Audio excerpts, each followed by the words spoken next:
Querido viajero, buenos días. Hoy viajaremos a través del tiempo en busca de una pregunta fundamental. Hay un plan detrás de toda construcción, incluso de una cabaña. ¿Y qué pasa con el universo? Antes de partir hacia una nueva y emocionante aventura, piensa en darle like al vídeo y suscribirte al canal para no perderte nada. Gracias y buen viaje.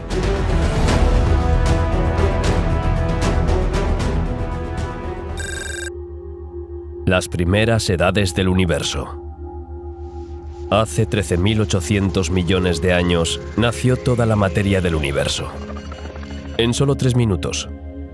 Pero veamos más de cerca esos 3 primeros minutos, donde todo comenzó.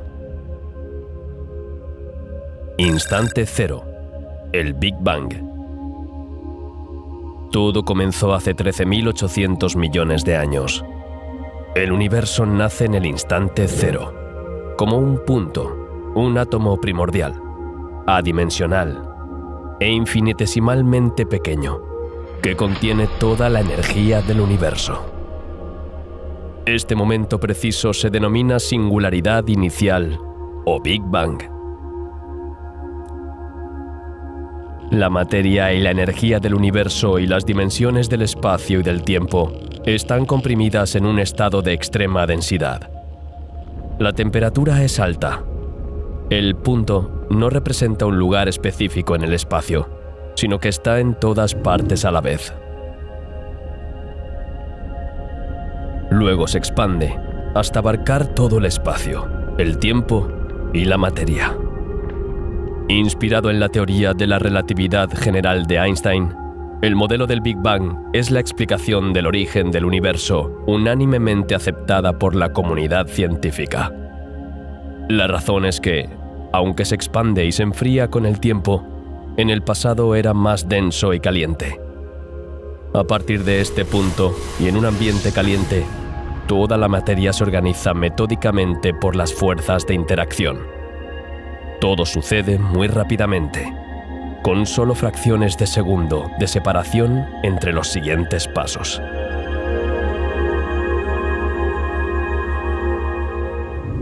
De 10 a 43 segundos. La era de Planck. Este breve periodo se caracteriza por ser la gran unificación. El universo tiene un tamaño de 10 a 33 centímetros, un tamaño indivisible. Es la menor unidad y distancia posible entre dos puntos. En comparación, un solo átomo de hidrógeno es 10 millones de veces más grande. Durante esta breve época del universo, la temperatura se eleva a 1032 grados y su densidad es la asombrosa cifra de 1094 veces la del agua. El universo aún no estaba sometido a las 4 fuerzas de la naturaleza. La fuerza nuclear fuerte, que une los núcleos de los átomos. La fuerza nuclear débil, que rige la radiactividad. La fuerza electromagnética, que actúa entre las partículas con carga eléctrica. Y la fuerza gravitatoria. En la era de Planck, estas 4 fuerzas se unen en una sola. Las interacciones fundamentales y las nociones de espacio y tiempo no tienen sentido en esta época. Ni la relatividad general ni la física cuántica pueden describir este fenómeno porque las fuerzas se aplican todas al mismo tiempo. El muro de Planck se interpone entre el tiempo anterior y el posterior al Big Bang, como una frontera que hace inaccesible este periodo primordial. Al final de esta era, la gravedad se libera del desenfoque cuántico y el universo toma oficialmente su impulso primordial.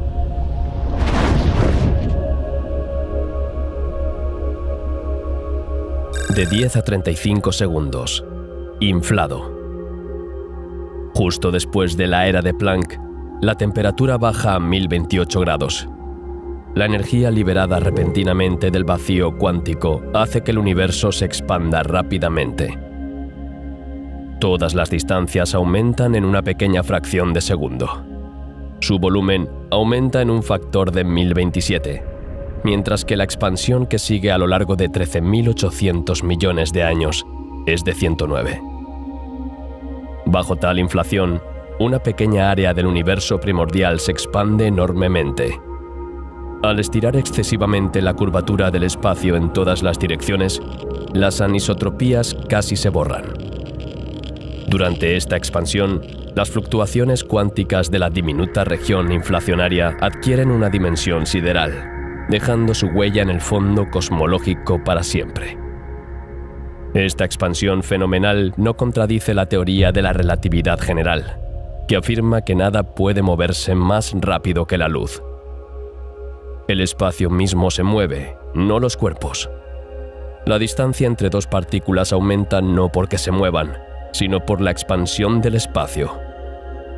La entidad acelerada del universo primordial, con su considerable densidad, se desintegra en partículas, asistiendo al final de la inflación y al nacimiento de la materia.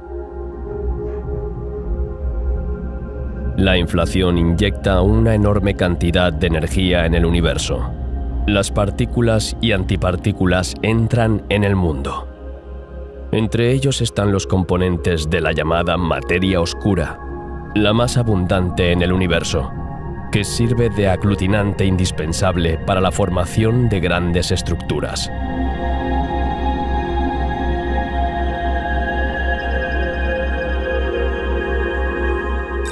De 10 a 32 segundos. La formación de los quarks del protón. Terminada la fase inflacionaria, el universo vuelve a un ritmo de expansión más adecuado, parecido al que dominará durante los próximos miles de millones de años. Tiene el tamaño de una naranja y su temperatura se enfría a 1025 grados. Aparecen los quarks, los primeros elementos de la materia, acompañados de los antiquarks.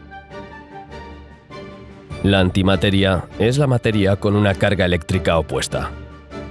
En cada encuentro se produce la aniquilación y se libera un fotón. La batalla se desarrolla en la luz. La fuerza fuerte toma el relevo y une los quarks para formar partículas compuestas que combinan tres quarks, los mesones y los bariones. Los más conocidos son los protones y los neutrones, constituyentes de todo lo perceptible en el universo. Los antibariones se forman de forma natural y se produce un intenso periodo de aniquilación.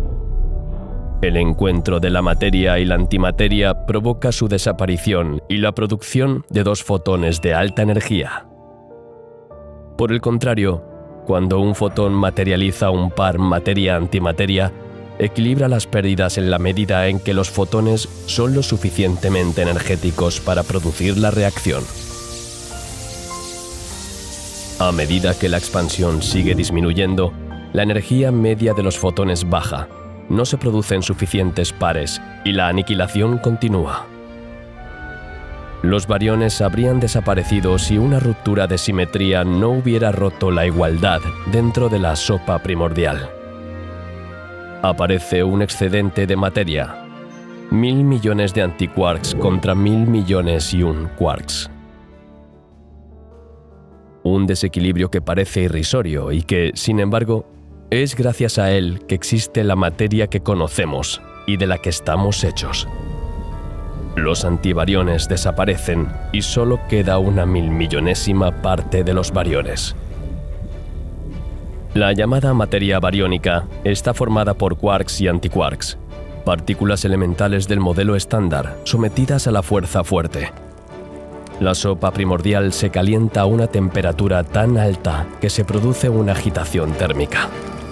Los quarks, antiquarks y gluones se mueven libremente.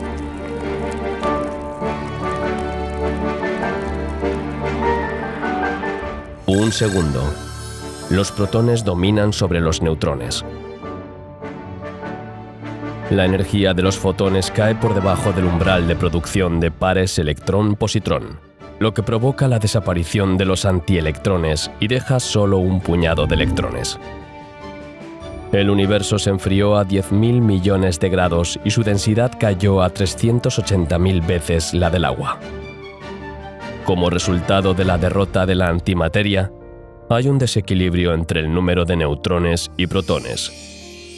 Los neutrones se forman por el acoplamiento de un protón con un electrón, pero estos últimos han desaparecido en su mayoría como resultado de la aniquilación.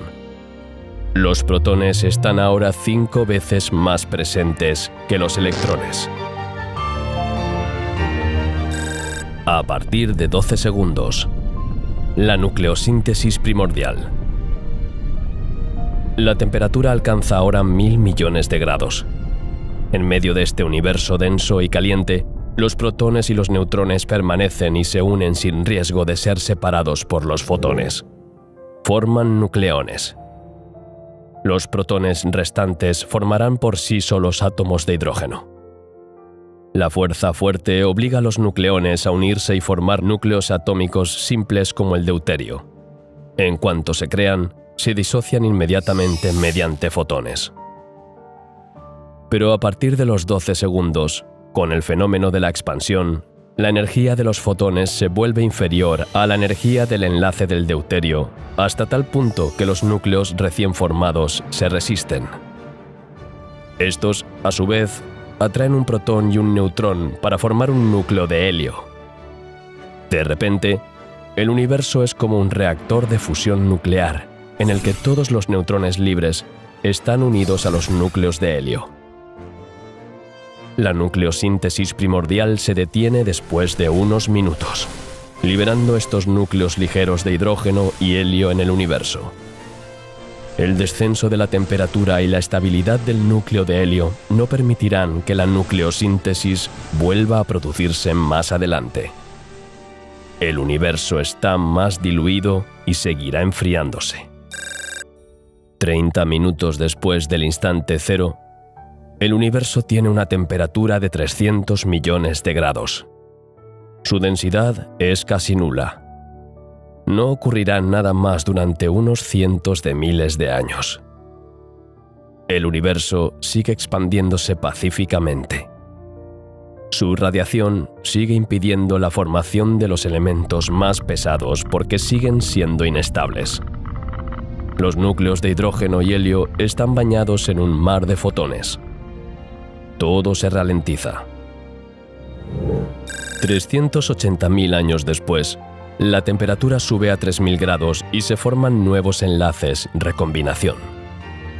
Los electrones son atraídos hacia los núcleos por la fuerza electromagnética que actúa entre las partículas cargadas eléctricamente. Hasta ahora, sus enlaces se destruían sistemáticamente con fotones suficientemente energéticos. Ahora se estabilizarán. Los fotones ya no tienen suficiente energía para romperlos. Los electrones y los núcleos se unen permanentemente. Los núcleos de hidrógeno, que contienen un protón, atraen un electrón. Los núcleos de helio, que contienen 2 protones, atraen 2 electrones. Los neutrones no tienen carga eléctrica y no participan en la unión electromagnética. El universo se vuelve menos denso. Los fotones se liberan, vuelan por el espacio e irradian luz. El universo se vuelve transparente. Esta primera emisión repentina de luz se denomina fondo cósmico de microondas. Este es un hito importante en la historia del universo.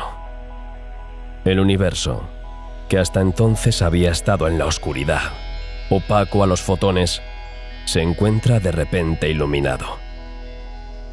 Los primeros átomos se crearon por la unión de núcleos y electrones. Los principales son el átomo de hidrógeno, formado por un electrón y un núcleo de hidrógeno, y el átomo de helio, formado por 2 electrones y un núcleo de helio. El brillo del fondo cósmico de microondas se ha propagado hasta nosotros desde entonces.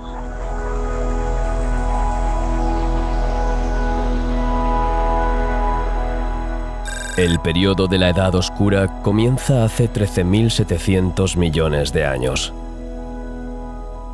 El universo es homogéneo, no contiene estrellas. La única luz es la de la radiación fósil. Sigue expandiéndose. Gigantescas masas de materia se alejan poco a poco unas de otras. de las nubes de hidrógeno y átomos que se agrupan bajo el efecto de la gravedad. A lo largo de cientos de millones de años, se forman nubes cada vez más densas, lo que ralentiza el proceso de expansión.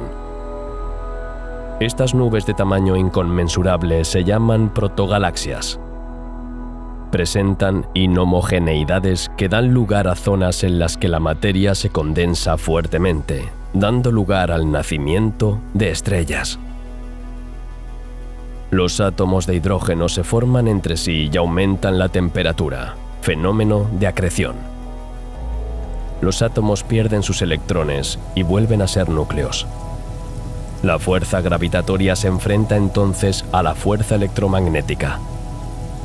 Los núcleos de hidrógeno, que son protones cargados positivamente, al perder su electrón cargado negativamente, dejan de ser eléctricamente neutros.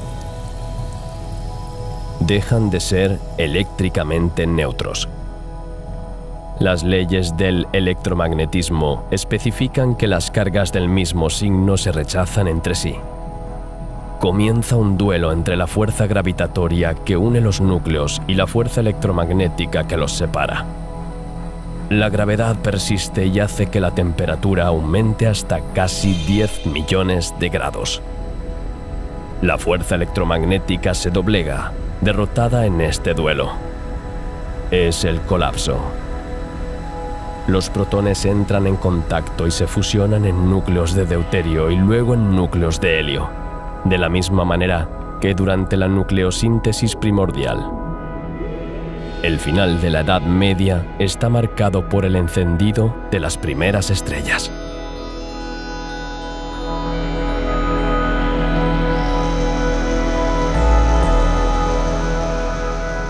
Las estrellas se revelan en destellos de luz por todo el universo. Una primera generación de estrellas, conocida como población 3, brilla. Estas estrellas, formadas a partir de un medio carente de elementos más pesados que el helio, tienen masas equivalentes a varios cientos de masas solares.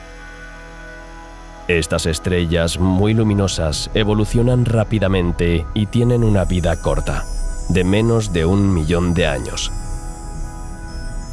Sus temperaturas superficiales alcanzan los 100.000 grados Celsius. Los fotones que emiten estas estrellas son muy energéticos e ionizan fuertemente el gas de hidrógeno y helio que las rodea. Su breve paso por el universo permite la síntesis de elementos más pesados, como el litio, que servirán para formar la siguiente generación de estrellas. Una de las estrellas de la primera generación alcanza la evolución y provoca un estallido de luz de rayos gamma en todo el universo. Los átomos existentes son ionizados por la intensa radiación de la primera generación de estrellas de la población 3.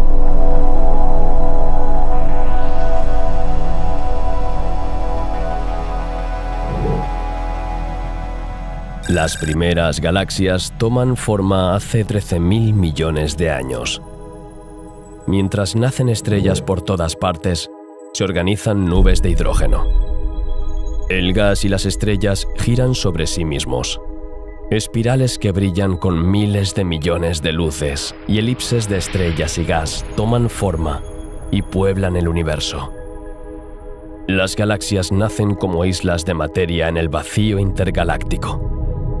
La materia de las galaxias gira alrededor de un agujero negro. Mantenida alrededor de este centro por la gravedad, escapa a la expansión del universo. Existen dos tipos de galaxias. Las galaxias espirales, que son las más numerosas, tienen una protuberancia central desde la que se extienden sus brazos espirales, y las llamadas galaxias elípticas, que tienen forma esférica.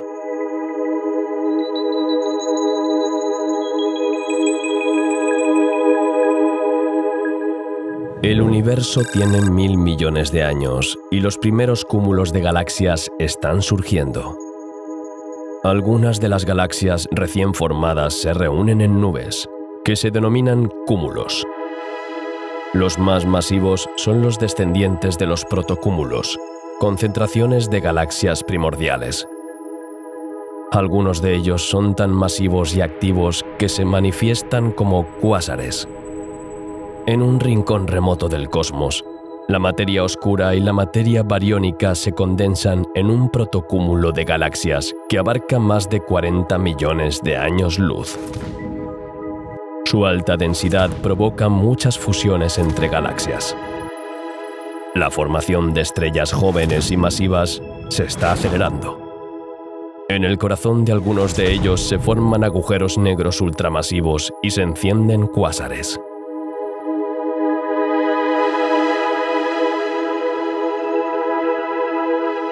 Las fusiones de protogalaxias se producen durante las fases embrionarias de la futura Vía Láctea.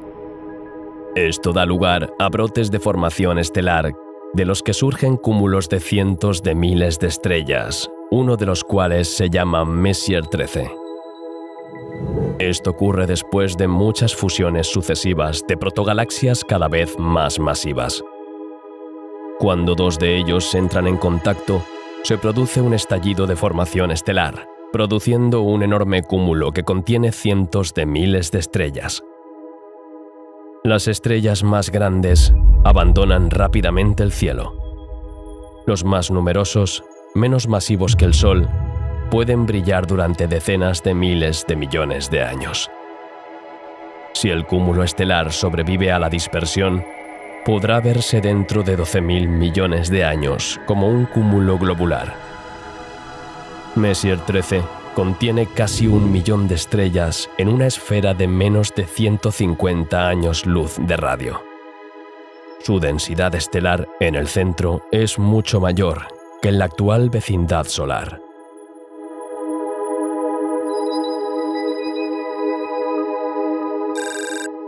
Con apenas 2.000 millones de años, miles de galaxias jóvenes ya están bien establecidas en el universo.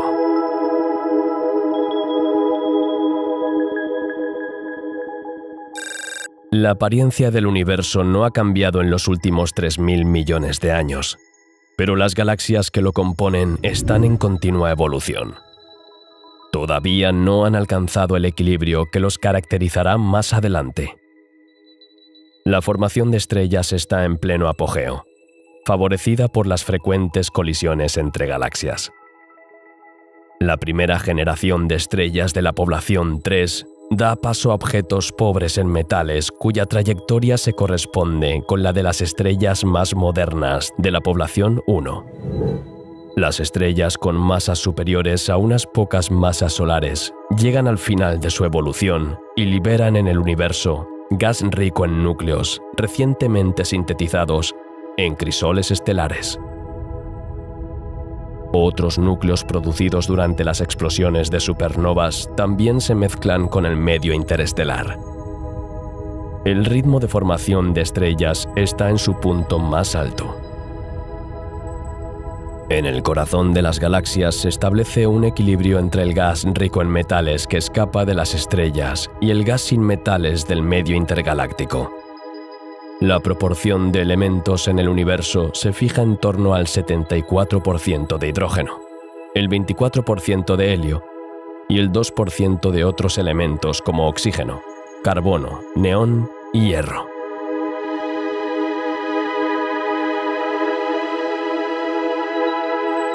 La Vía Láctea se originó a partir de la reunión de protogalaxias.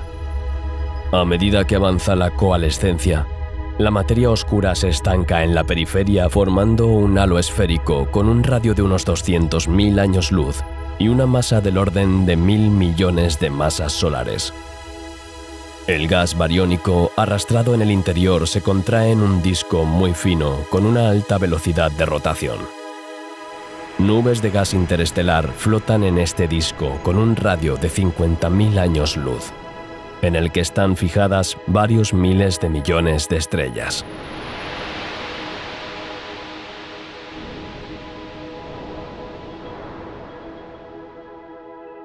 El supercúmulo local Laniakea, la atracción gravitatoria hacia la que viajan las galaxias y los cúmulos de galaxias, se forma cuando el universo tiene solo la mitad de su edad actual.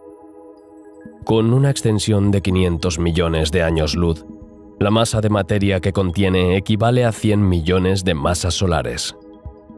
Este gigantesco continente cósmico está formado por 10.000 grandes galaxias, incluida la Vía Láctea, cada una de las cuales contiene unos 100.000 millones de estrellas y 1 millón de galaxias enanas.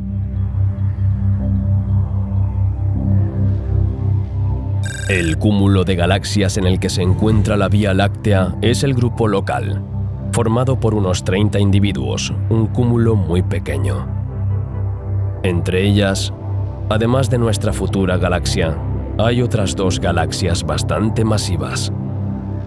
Al estar relativamente cerca unas de otras, acaban fusionándose en una sola galaxia. Hace 5.200 millones de años, la gran nebulosa de Andrómeda, o M31, tomó forma. Como resultado de esta fusión, se forma una gigantesca estela de estrellas por las fuerzas de marea. Algunas de estas estrellas se dirigen hacia la gran galaxia, pero otras escapan y se unen para formar 2 galaxias enanas, la Gran Nube de Magallanes y la Pequeña Nube de Magallanes.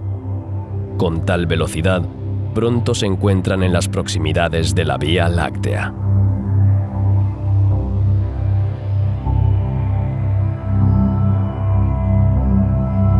La expansión del universo, que se ha ralentizado desde el final de la inflación, se activa de nuevo por la energía oscura. Esta misteriosa materia oscura que llena el vacío del universo se comporta como una fuerza gravitatoria repulsiva, lo que la hace capaz de invertir la ralentización de la expansión.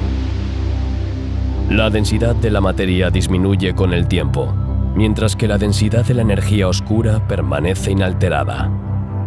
Este último se convierte en el principal constituyente del universo.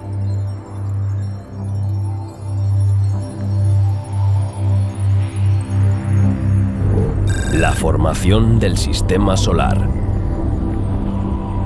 El nacimiento de la estrella de nuestro sistema solar, el Sol, ocurre hace 4.570 millones de años. La energía oscura es el principal constituyente del universo. El supercúmulo local contiene más de 10.000 objetos celestes. En su periferia se encuentra el grupo local, formado por una treintena de galaxias, de las cuales la Vía Láctea es la más destacada.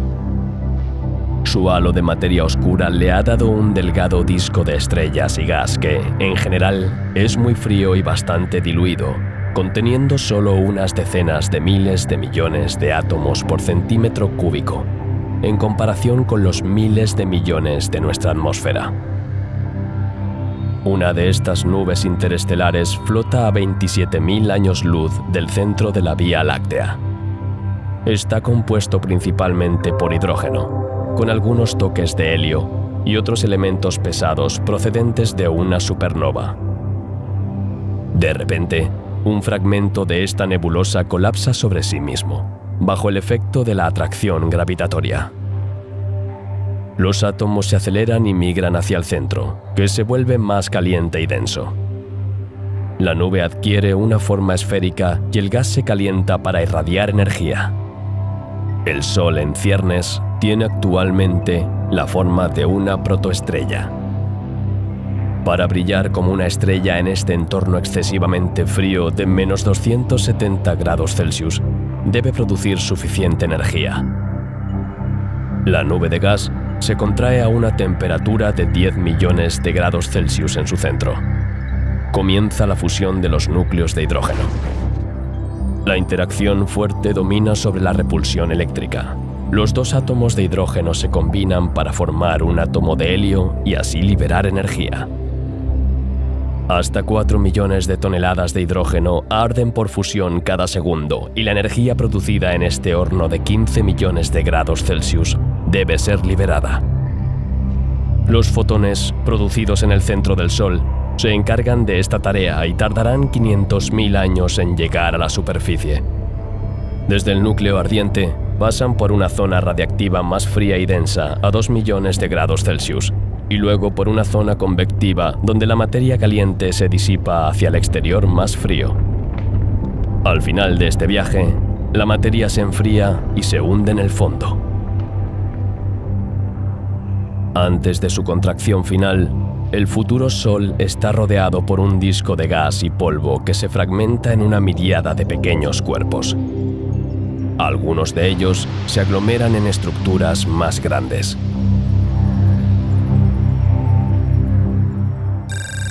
Unos 10 millones de años después, los planetas comienzan a formarse. Parte del material, que gira demasiado rápido para unirse al Sol en formación, se aplana en un disco de hidrógeno y helio en su mayoría, con pequeños agregados de materia sólida. Estos granos se pegan entre sí y en cuanto forman bloques de más de 1 metro, la gravedad entra en acción y forma cuerpos de más de 1 kilómetro de longitud. Los más masivos absorben todo lo que se encuentra en el área de influencia. Este proceso da lugar a embriones planetarios. Cuanto más lejos estén del Sol, mayor será su masa. La línea de hielo define el límite más allá del cual las moléculas simples se condensan y adoptan la forma sólida del hielo. Por debajo de esta línea, las moléculas están en forma de gas, porque la temperatura del joven Sol impide la formación de hielo. Más allá de esta línea, los embriones planetarios que se forman son bastante masivos y atraen el gas del disco hasta rodearse de hidrógeno y helio. Cuando la masa de esta envoltura alcanza 100 veces la de la Tierra, colapsa en un planeta gigante de gas. Aparecen Júpiter y Saturno. Si la envoltura es menos pesada, se rompe, dejando un núcleo de rocas y hielo con una masa de unas 15 masas terrestres rodeado de un poco de hidrógeno y helio. Aparecen Urano y Neptuno.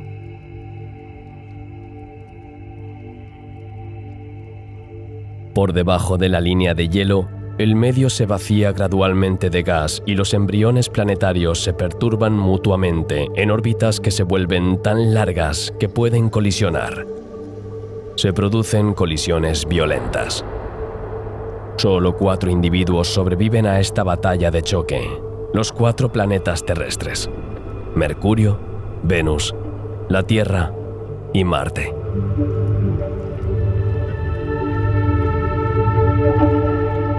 Miles de años después, en el lugar más favorable para la formación planetaria, más allá de la línea de hielo, Júpiter se engrosa. Por sí solo alcanza 300 masas terrestres, más que todos los demás planetas del Sistema Solar juntos. A través de la interacción con el gas residual durante su formación, Júpiter se está moviendo hacia el interior del disco que rodea al Sol. Las situaciones de resonancia orbital proliferan entre el planeta y los objetos que se mueven entre él y Marte. Como resultado, los planetesimales, pequeños cuerpos que podrían crecer hasta formar un planeta, se rompen al colisionar. Entre Marte y Júpiter, la formación de embriones planetarios está entonces comprometida. Ningún planeta se formará allí. Los planetesimales conforman ahora el cinturón de asteroides. El cinturón de asteroides contiene varios cientos de miles de objetos que van desde el tamaño de una mota de polvo hasta un planetoide de 500 kilómetros de diámetro.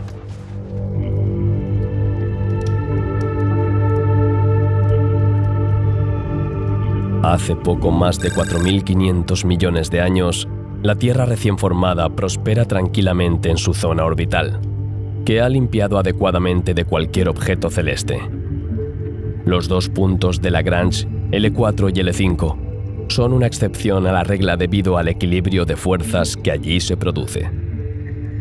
Algunos planetesimales encuentran refugio allí, especialmente en L4, lo que permite el desarrollo de un embrión planetario que alcanza el tamaño de Marte. Este planeta, Theia, se vuelve demasiado masivo y escapa de su punto de refugio gracias a la afluencia gravitatoria de otros planetas. Sigue una órbita más que caótica alrededor del Sol antes de chocar con la joven Tierra. Theia queda destrozada por el impacto y se dispersa por los alrededores. Su núcleo de hierro entra en el núcleo de la Tierra en un estado de completa fusión debido a la violencia del impacto. La energía involucrada en esta colisión es espectacular. Miles de millones de toneladas de material se vaporizan y funden y la temperatura de algunas partes de la Tierra alcanza los 10.000 grados centígrados. Los restos de roca de ambos mantos planetarios flotan en un vórtice en la órbita de la Tierra. La capa exterior de la Tierra se funde y forma un océano de magma. Unos años más tarde, estos restos se agrupan para formar un nuevo cuerpo celeste, la Luna. Su núcleo de hierro sigue siendo relativamente pequeño. Al principio, se encontraba a una 1/10 parte de la distancia de la Luna actual y orbitaba alrededor de la Tierra. Se alejará gradualmente debido a la aceleración de la marea. La Tierra y la Luna entran en una rotación sincronizada. Una de las caras de la Luna está constantemente girada hacia la Tierra. La Luna, protagonista esencial de la evolución futura, permite a la Tierra estabilizar su eje de rotación mediante el mecanismo de fricción de marea.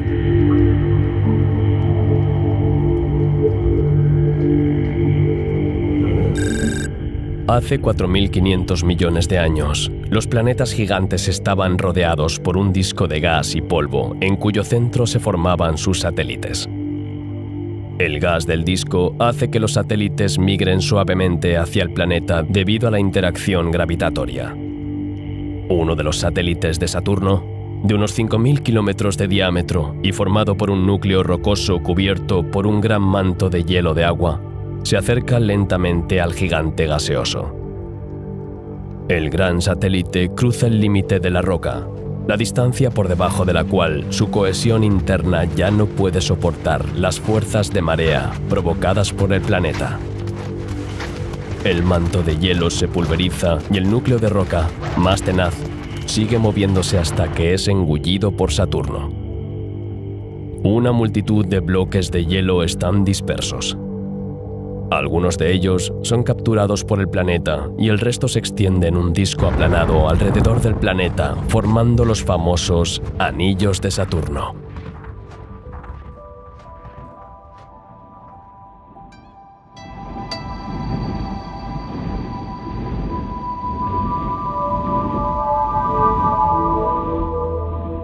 Después de algunos miles de años, aparece la nube de Oort. Se forman los planetas gigantes. Su nube de gas y polvo se dispersa gradualmente. El sistema solar se imputa con un disco de planetesimales compuesto por pequeños cuerpos que quedaron fuera de la fase de formación planetaria. Mediante la interacción gravitatoria con los planetas gigantes, algunos planetesimales son expulsados del sistema solar.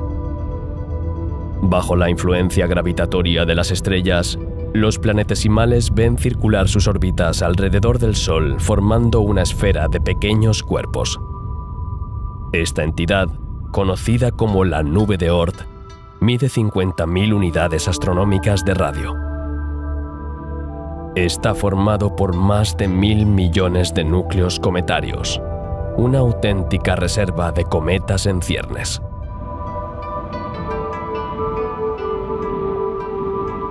$9.800 millones de años después del Big Bang, el sistema solar sigue evolucionando.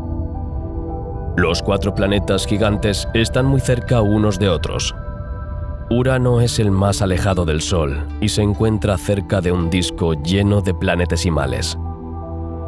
Unos millones de años más tarde, los 4 gigantes gaseosos inician una migración debido a las interacciones gravitatorias, con pequeños cuerpos en el borde interior del disco.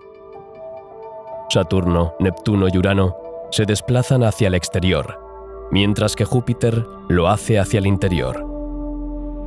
El periodo de rotación de Júpiter alrededor del Sol es ahora la mitad del de Saturno.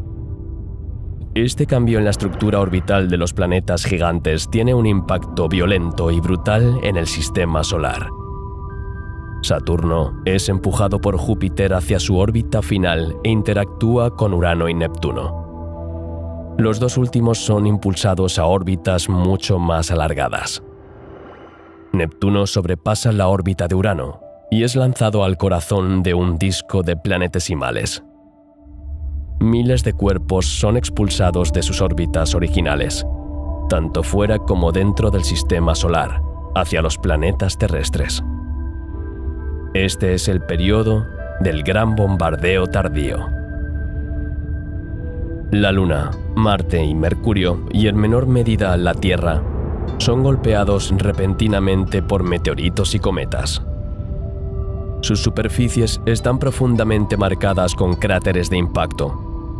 La Luna cuenta con unos 1.700, mientras que la Tierra es golpeada por casi 22.000 objetos gigantescos, algunos de los cuales superan el tamaño de un país como España, es decir, más de 1.000 kilómetros de diámetro. Esta violencia tiene consecuencias.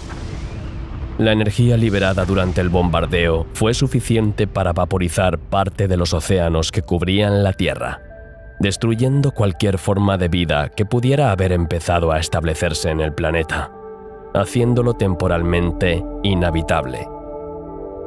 Tritón se convirtió en un satélite de Neptuno hace 3.900 millones de años. El planeta está evolucionando en las profundidades del disco planetesimal. Un par de planetesimales pasan a baja velocidad por la influencia gravitatoria de Neptuno. Para Neptuno, es más fácil capturar un par que un solo objeto, ya que simplemente transfiere el exceso de energía del sistema al otro miembro, que luego es expulsado. Neptuno capta el objeto más masivo de la pareja, Tritón. Se convierte en el mayor satélite del planeta, con 2.700 kilómetros de diámetro, orbitando en sentido contrario a la rotación de Neptuno. Tras el gran bombardeo tardío, comienza el vulcanismo en Marte. Toda la lava que se encuentra bajo la superficie entra en erupción repetidamente en lugares específicos. La lava, que es muy fluida, se acumula en capas sucesivas hasta que, a largo plazo, forma volcanes en escudo con una forma cónica relativamente plana. En ausencia del mecanismo erosivo que se supone habitualmente que esculpe las montañas, algunos de estos volcanes en formación crecen hasta alcanzar tamaños colosales. Este es el caso del Monte Olimpo, el mayor volcán y el pico más alto del sistema solar. Este extraordinario gigante tiene más de 22 kilómetros de altura y 600 kilómetros de diámetro. Para imaginar su tamaño, apenas cabría en España. Su cámara de magma tiene unos 80 kilómetros de diámetro y su flujo de lava supera el 1.000.000 de metros cúbicos por segundo. Para llegar a la cima del Olympus Mons es necesario escalar la base del volcán, que está rodeada de acantilados y tiene entre 2 y 6 kilómetros de altura. A continuación, una pendiente, conocida como aureola, formada por crestas y bloques imponentes. Aquí se encuentra la enorme caldera, el cráter volcánico, construido a partir de una maraña de 5 calderas de 60 por 80 kilómetros. Se forman nubes de hielo y polvo de dióxido de carbono que son movidas por los vientos marcianos. El Monte Olimpo domina el sistema solar. La migración de Júpiter y Saturno fuera del sistema solar envía a Neptuno a una órbita donde interactúa gravitacionalmente con el disco primitivo. Los planetesimales que se acercan demasiado a los planetas ven perturbadas sus órbitas hasta ser expulsados del sistema solar. Algunos llegan a la nube de Oort, otros continúan su viaje y llegan a zonas donde prevalece la estabilidad orbital. A veces se asientan en órbitas muy inclinadas respecto al plano de la elíptica y forman una zona en forma de anillo que recuerda a un cinturón de asteroides mucho mayor, el cinturón de Kuiper. Compuesto por miles de millones de cuerpos helados, algunos de los cuales tienen más de 1.000 kilómetros de diámetro, se encuentra entre 30 y 55 unidades astronómicas más allá de la órbita de Neptuno. Además de pequeños cuerpos compuestos por volátiles congelados como el metano, el amoníaco y el agua, el cinturón de Kuiper contiene al menos 3 planetas enanos: Plutón, Makemake y Haumea.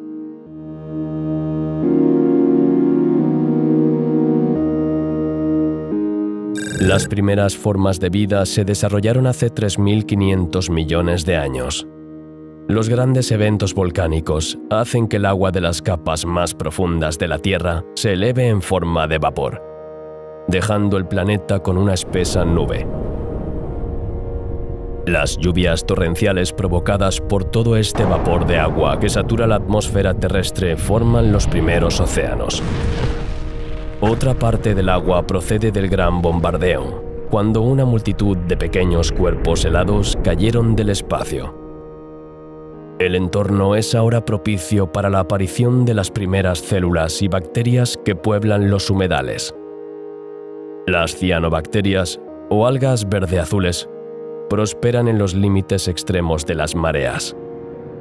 Fijan el CO2 presente en la atmósfera y construyen estromatolitos. La atmósfera de la Tierra estaba formada originalmente por un poco de nitrógeno y la mayor parte de dióxido de carbono, un compuesto químico que combina un átomo de carbono y 2 de oxígeno. Gracias a la luz solar, el CO2 se descompone y las cianobacterias liberan cantidades crecientes de oxígeno mientras fijan el carbono. El oxígeno recién producido se combina con los minerales de la corteza terrestre, como el hierro. Por lo tanto, la composición de la atmósfera es siempre la misma. Al cabo de un tiempo, todos los minerales se oxidan y el oxígeno se extiende por la atmósfera. Ataca al metano, que desaparece en apenas 100.000 años, provocando la caída del efecto invernadero. Las temperaturas descienden y se forma una gruesa capa de hielo en la superficie de la Tierra. Es el periodo de la glaciación huroniana, que durará unos cientos de millones de años y provocará la pérdida de la mayoría de las especies vivas.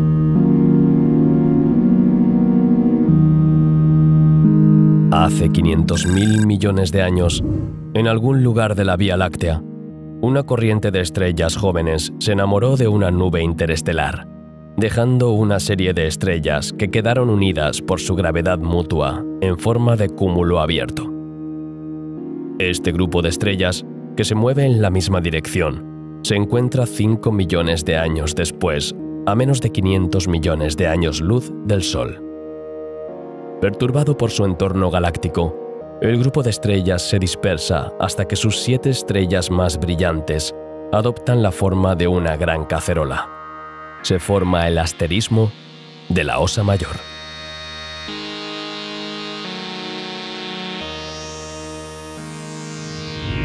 M31, la galaxia de Andrómeda, es abordada por una galaxia mucho más pequeña con una masa de solo 1/10 parte de la suya. Se produce una colisión frontal a unos miles de años luz del centro de M31. 2 ondas de densidad anular se propagan hacia el exterior del disco, perturbando la organización de sus brazos espirales, que se entrelazan en un anillo excéntrico. Las regiones centrales de M31 están muy perturbadas. La barra central se debilita y la onda de densidad interna, de propagación más lenta, acaba dibujando una elipse. Durante el choque, M32 pierde la mitad de sus estrellas, la mitad de su materia oscura y todo su gas. Su bulbo sobrevive como una galaxia enana llamada M32.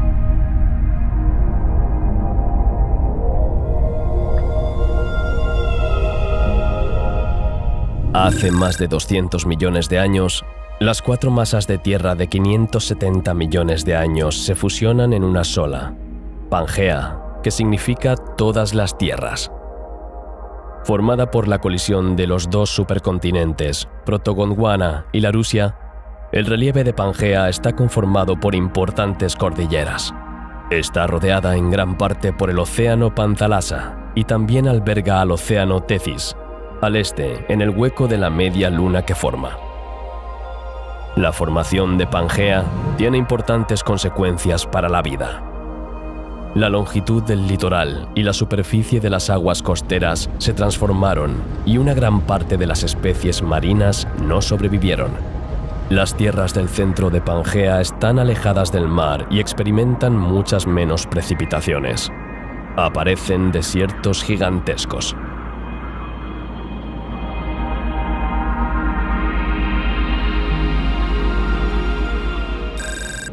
$50 millones de años después de su formación, Pangea se corta en dos por una serie de fracturas.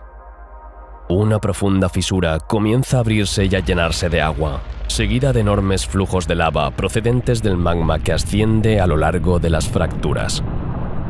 El océano Atlántico comienza a formarse.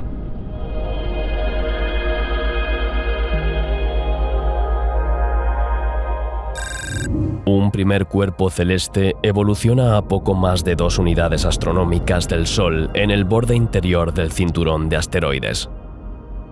Con un diámetro de 170 kilómetros, es un tamaño adecuado para una población cuyo crecimiento está limitado por la presencia perturbadora de Júpiter y cuyos asteroides rara vez superan este diámetro.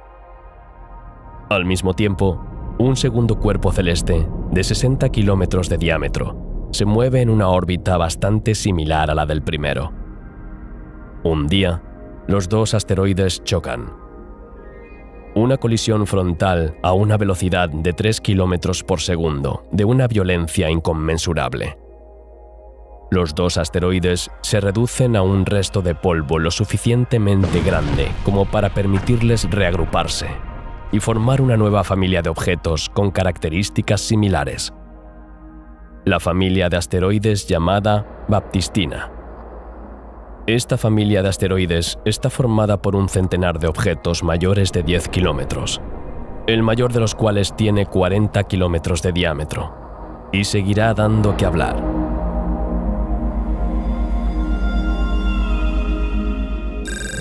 Olympus Mons, el gigantesco volcán marciano, muestra una persistente actividad sísmica. La actividad más intensa se produjo en su cima, situada a más de 22.000 metros sobre las llanuras circundantes, hace 140 millones de años. El techo de la cámara, una vez vaciado de su magma, ya no podía soportar el núcleo del edificio. Se produce un colapso que forma una enorme depresión cilíndrica en el centro del volcán, la caldera, prueba de la potente actividad eruptiva que se produce. Se forman unas 3.000 estrellas, no muy lejos de la Vía Láctea, a 400 años luz del Sol. Brillan con una luz azulada, debido a su temperatura superficial de más de 10.000 Kelvin. Situado muy cerca, en términos astronómicos, este cúmulo de estrellas forma un asterismo notable en el cielo, que recuerda a la Osa Mayor. El cúmulo M45, o Pléyades, contiene una docena de estrellas visibles a simple vista desde la Tierra. Todos están unidos gravitatoriamente.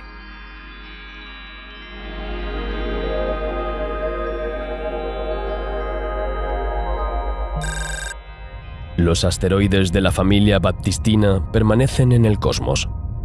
Están sujetos al efecto Yarkovsky. Esto significa que son objetos que giran en presencia de la radiación. Al ser iluminado por la fuente de radiación, un lado del objeto recibe energía. Después de media revolución, este mismo rostro, ahora en sombra, irradia la energía recibida hacia el exterior.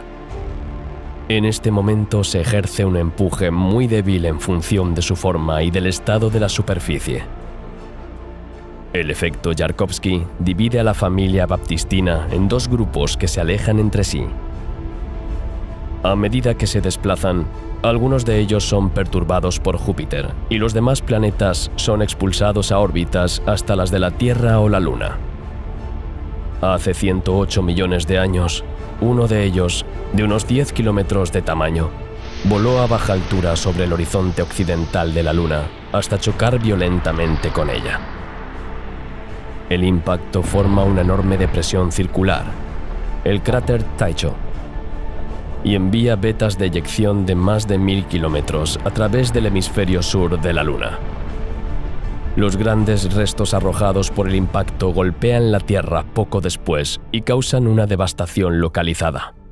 Los primeros signos de cataclismo planetario que llevará a la desaparición de muchos dinosaurios en unos pocos millones de años.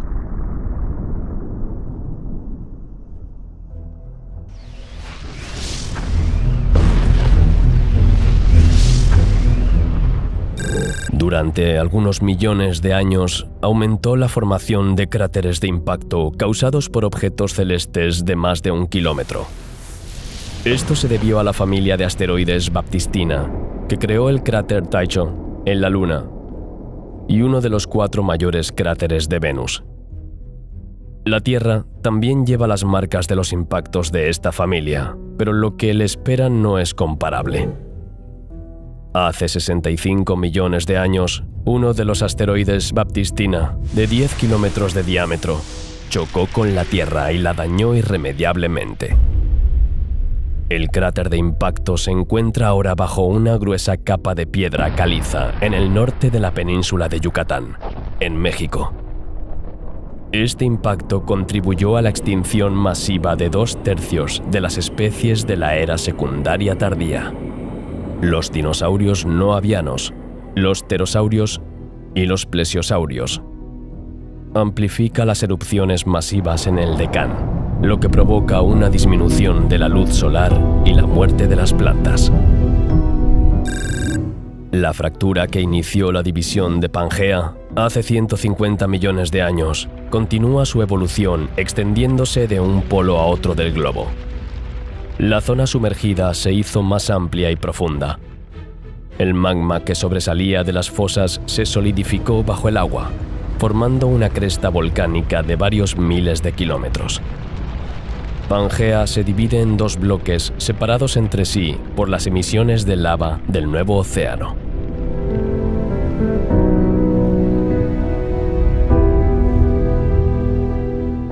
Con una arquitectura muy diferente a la de la Vía Láctea, NGC 2841 es una gran galaxia espiral de contorno escamoso, atravesada por inicios discontinuos de brazos galácticos que no llegan a formar una espiral. Las ondas de densidad no son suficientes para estirar las estructuras del brazo espiral. Esto no hace que la formación de estrellas sea menos activa, como demuestran todas las estrellas formadas hace 46 millones de años, pero la galaxia carece de nebulosas interestelares. Las estrellas masivas producen violentos vientos interestelares que dispersan el medio en el que podrían nacer nuevas estrellas y ayudan a extinguir cualquier deseo de un nuevo brote.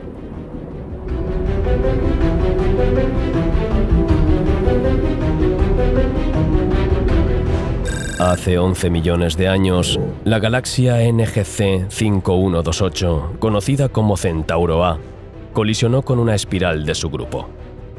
Unos millones de años después, el gas interestelar de la espiral rodea el núcleo de la gran galaxia elíptica, donde también se encuentra un agujero negro muy masivo de varios cientos de millones de masas solares. De la misma manera que el agua se escurre de un fregadero, la materia atraída por el agujero negro lo rodea en un fino anillo, el disco de acreción. La materia es expulsada a gran velocidad en 2 chorros que se extienden a lo largo de miles de años luz antes de dispersarse en un círculo. NGC 5128 es un miembro de la familia de galaxias del núcleo activo que se caracteriza por una luminosidad especialmente intensa.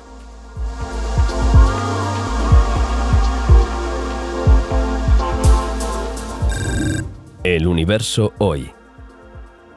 Durante la formación del Sistema Solar, los cometas se concentraron a más de 5 unidades astronómicas del Sol porque la temperatura es lo suficientemente fría como para que el agua se mantenga en estado sólido. Los planetas gigantes pueden desestabilizar la gravedad de estos objetos, transformándolos en el futuro núcleo cometario y proyectándolos hacia el Sistema Solar interior. Hace 10 millones de años, un pequeño cuerpo se separó de una reserva de objetos que evolucionaban más allá de Neptuno en órbitas muy inclinadas. Al acercarse gradualmente al Sol, el pequeño cuerpo se calentó hasta el punto de que el hielo de su superficie se convirtió en gas y soltó bloques sólidos. Se forma una envoltura de gas y polvo, llamada pelo. A medida que se acerca al Sol, la cabellera del cometa se aleja drásticamente de la estrella debido al viento solar y a la presión de la radiación. Este cometa, llamado cometa Halley, pasará regularmente cerca de la Tierra. Hace 7 millones de años, Cygnus X1, la fuente más importante de rayos X, se emite en la constelación de Cygnus. Repartidos por el cielo, desde la constelación de Orión hasta la del Cisne, uno de los brazos de la Vía Láctea alberga 2 hermosas estrellas azules. Se sabe que la mayor de las 2 estrellas sopla fuertes vientos estelares.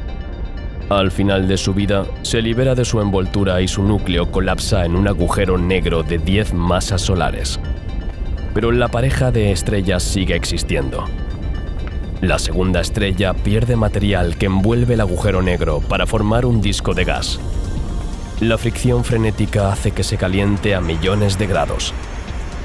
Se emite una corriente de rayos X, la fuente más brillante del cielo.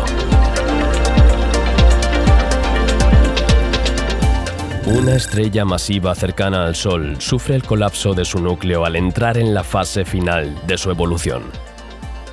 El manto de la estrella es expulsado violentamente y el núcleo recibe a cambio un fuerte impulso que lo lanza a gran velocidad hacia el entorno galáctico local. El remanente estelar baila en rápida rotación y emite un intenso campo magnético, tal que se convierte en un púlsar. Libera electrones energéticos en el gas interestelar, que forman una lámina a su alrededor, en lugar de la emisión de rayos X. Este púlsar adopta la forma de 2 estelas luminosas en el cielo, que escapan de una fuente central aún más brillante.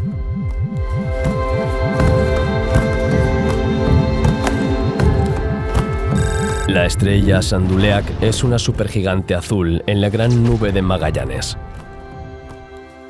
Es 20 veces más masivo que el Sol. Hace unos 160.000 años, el núcleo de esta estrella colapsó. Esto forma un enorme coágulo de neutrones estabilizados a un nivel de densidad mayor que el de un núcleo atómico. Este cuerpo ultradenso se expande inmediatamente, creando una extraordinaria onda de choque que hace que el resto de la estrella se expanda bruscamente.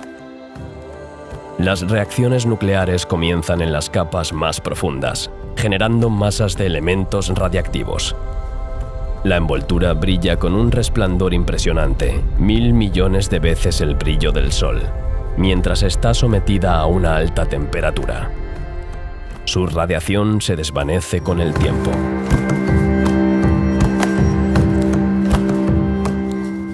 Un gran cúmulo estelar se encuentra a lo lejos en la Vía Láctea, en dirección a Sagitario.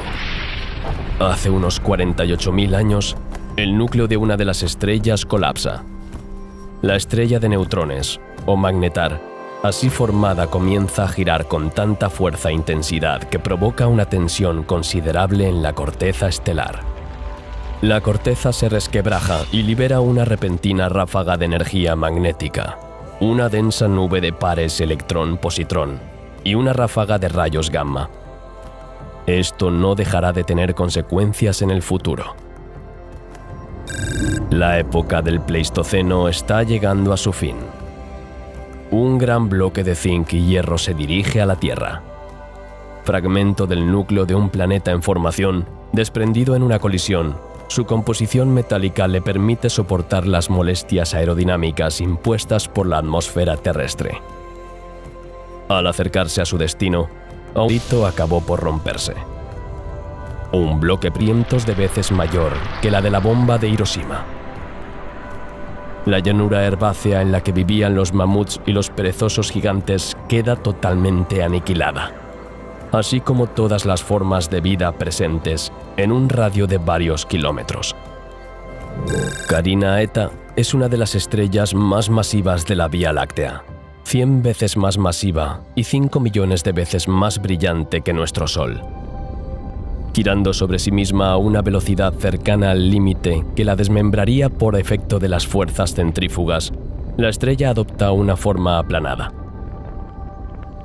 Sus polos están sometidos a una gran presión de radiación y sus capas polares se hinchan hasta entrar en erupción. La estrella ilumina ahora el cielo gracias a los gases sobrecalentados que escapan de sus polos. Se convierte en la segunda estrella más brillante del cielo.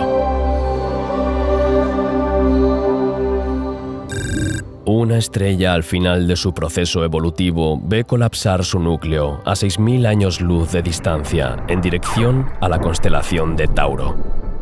El cuerpo mayoritariamente de neutrones es comparable a un núcleo atómico. La expansión de esta estrella, llamada SN 1054, hace que el material sea expulsado al medio interestelar, formando una estructura filamentosa que se asemeja vagamente a un cangrejo, razón por la cual se la llama nebulosa del cangrejo.